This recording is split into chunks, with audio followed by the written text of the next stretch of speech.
Welcome to the V18 Florida Home Sale Secrets, the podcast dedicated to helping you sell your Florida home faster, for more profit, and with total peace of mind. I am Abigail. And my name is Valentin, and we're the leaders of the VA team. And we're here because we're tired of seeing great people lose tens of thousands of dollars due to a simple, avoidable mistake. Exactly. For us, real estate isn't just a business, it's a calling. Our mission is purpose driven growth and integrity first service. And we generally believe that God places the right families in our path to serve. And that's to start with giving you honest, expert advice. And that's the promise of this podcast, okay? In every episode, we're cutting through the noise and giving you the hard data and proven strategies we use actually for our own clients, okay? No fluff, just the secrets to maximizing your profit. And today we are diving straight into the fire. Florida seller's mistake. And we are going to expose five errors that we see cost Central Florida homeowners $20,000 or more in profit, or time, which time is very, very, very valuable. You can avoid these. Actually, it is. So get a notebook ready. By the end of this episode, we will have the knowledge you need to avoid these costly mistakes and understand basically why the VA team is here to help you get the maximum value with minimum stress. So let's jump right into the first mistake, the pricing disaster.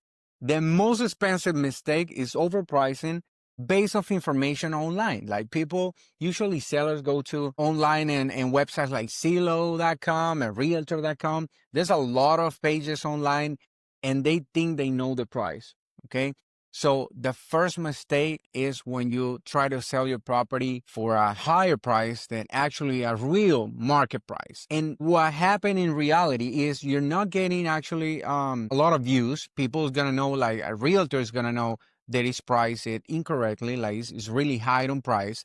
Right now, let's say it's a market for buyers, so they're trying to get the best price for a property. So most likely you're not gonna receive offers, or and if the time pass, let's say, and you are 3 weeks, 4 weeks, even 60 days on the market, your price, what's gonna happen is you're gonna receive really stupid offers. Let's say the truth. You're gonna receive really low offers that are not actually not even close to the real price of the property. So that's what happened when you price let's say incorrectly and you overprice and start selling it at that point.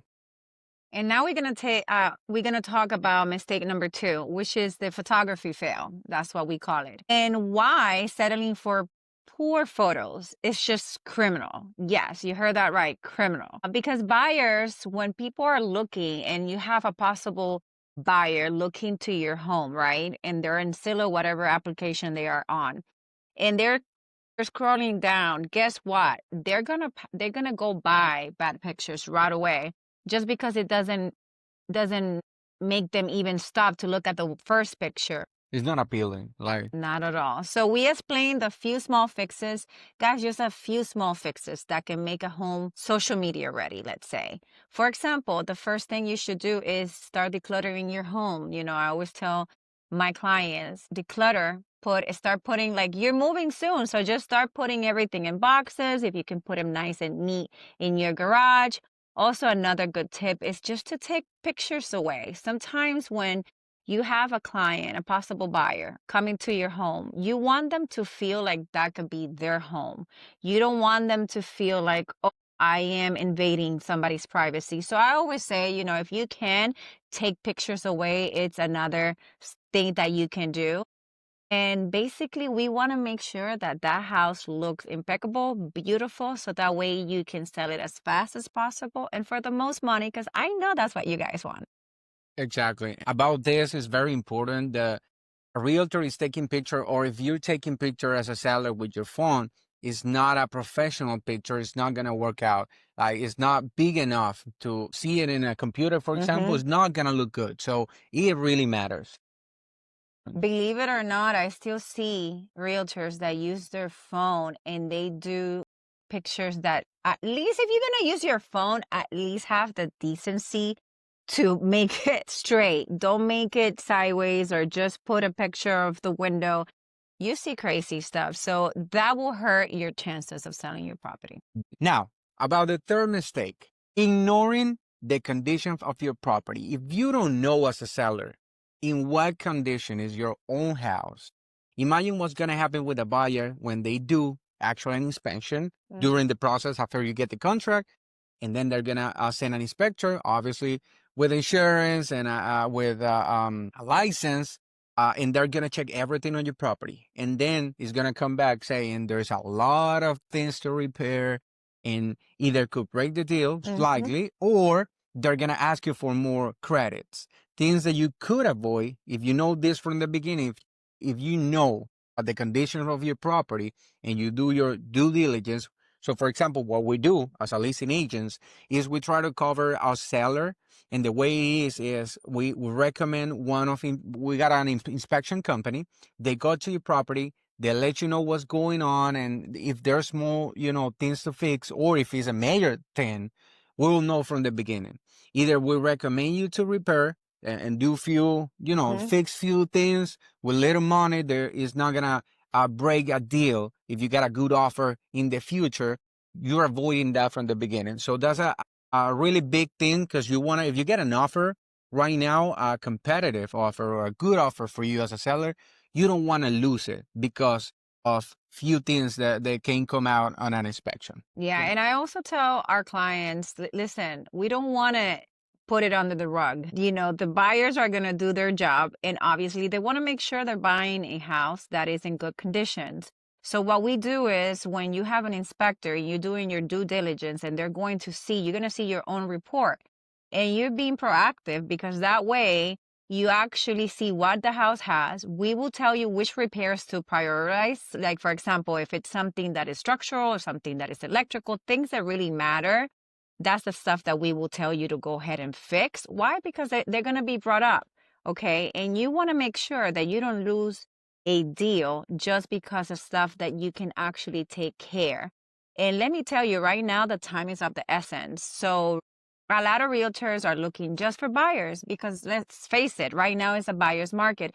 But we, the VA team, we actually want to help our sellers to make the most money they can, the faster they can, and without the least of problems possible. And this is one that we can actually help you with because, guys, how many times when we are in a deal, when the inspection period comes, all hell break loose. And that's why. So this time you can actually tell your buyer's agent, listen, by the way, we do have our own inspection report. If you want it, we can actually share it with you. We're not trying to get in the buyer's area, but it's showing that you are very secure of your home. That way, yeah, you're confident that showing up front. Listen, I got an inspection report. And this is the condition of the house. Everything is good, like the way it should be. Like up front, you're showing your property is ready to go, ready to close. Yeah. So I think that's a great strat. And if negotiations needs to happen, or maybe something that buyer doesn't want to deal with, well, guess what? We leave it there, everything gets done, and then we move forward and we don't lose time. Correct. So now we're going to talk about mistake number 4, which is the negotiation trap. Can we talk about that? Of course. So taking the highest price without checking the buyer's proof of fund or lender reputation, for example. Why is this very important? You can get an offer from a wholesaler, for example. He's a buyer, he's an investor. He can send an offer, but maybe it doesn't make sense to you. What I'm telling you it happens all the time. We receive an offer. Sometimes it's a really good offer, but the terms are not good for the seller. That's why it's very important to check on not just the proof of fund, but all the details in the contract. The as-is contract is very, very important to check every single detail. Just one checkbox on the as-is contract, it will make a huge difference and everything is enforceable. You have to comply with the contract, okay? So it's not something that would take slightly. So when you receive the offer, we explain the terms on that contract to you as a seller, right? Let's say that we're the leasing agents and we're helping you. We check with the buyer's agent. First, we want to know what type of loan, talk to the lender. Did they send, for example, did they check credit? Sometimes they don't do that. It's unbelievable, but it happens. So is the buyer actually approved? Documents were sent. VOE or verification of employment is ready. Like, did you check income? How is the credit score? Like, tell me more about that. And we as an agent, we can and actually we can talk to the loan officer and ask all these questions to make sure DTI, for example, maybe you don't know what that is debt to income of the buyer. If we're gonna take an offer, we're gonna make sure that offer is gonna close. If it's a weak buyer, we want to know from the beginning what's going on with that buyer to tell you, listen, Mr. Seller, it doesn't make sense to us from this offer. Let's say it's a weak offer because it's a weak buyer. We recommend not to take it. Or, for example, if you take it, it could happen this, and that. Or let's not take it out of the market. Based on that verification about the buyer, we can recommend you what you can do to be basically cover. That's what we want. And for those of you that are doing for sale by owner, which that's your right. And so we also want to help people that want to do it in their own. If that's the case for you, that is the point of coming from a place of service, right? That's why it's important to know what you're doing, because if you have different offers and you don't understand what you're doing and you're not even checking, like he said, with the lender, because let me tell you, I've had offers where I sit down with my client and say, okay, we have these two different offers. Now, one has $10,000 more, right? So if you're a person that's just looking for price, he's like, oh my God, that's the one I want. But in reality, it's not the best because maybe this buyer has circumstances where the underwriter might actually deny the loan. Now, this one is $10,000 less, but we already did our due diligence because that's what's important, getting a realtor with experience. We called the lender, we talked, we know that all documents have been submitted, the bank statements, we know that the funds are available because, guys, funds are important. Sometimes when you're in the middle of a transaction, cannot have $10,000 just coming from Santa Claus. The bank wants to know where you got the money and you have to prove it, okay? You cannot just have cash from anywhere. So these are the things that you need to understand, that when you're doing this on your own, if you are, just prepare yourself, like listening to podcasts like this or so on, and try it for yourself. If for some reason, listen, you are like, this is above me, then you can always contact us and we'll be more than happy to guide you and see if we can work with you. So these are things that we want to help our clients and also our listeners, tips and tricks that it can help you. Definitely. And from the place of service, as you say, we also understand being in the market and in the business for this long, and with our experience, we understand that the other side, let's say I got a buyer and I'm gonna buy your property, or I'm representing to buy your property as a owner, for example. The way that you don't know about the assets contract, the way you don't know about contingencies or things in the contract, because this is what we do every day. We review offers and contracts every single day. We know our documents by heart. So for sure, we're gonna be very strong negotiating. We know how to structure, for example, an offer to make it look really good, being strong without necessarily being at the highest price, correct? Yeah. So this is a point. Even if you're trying to sell your own property, as you said before, Abby, and you're trying to do it, at least get the information.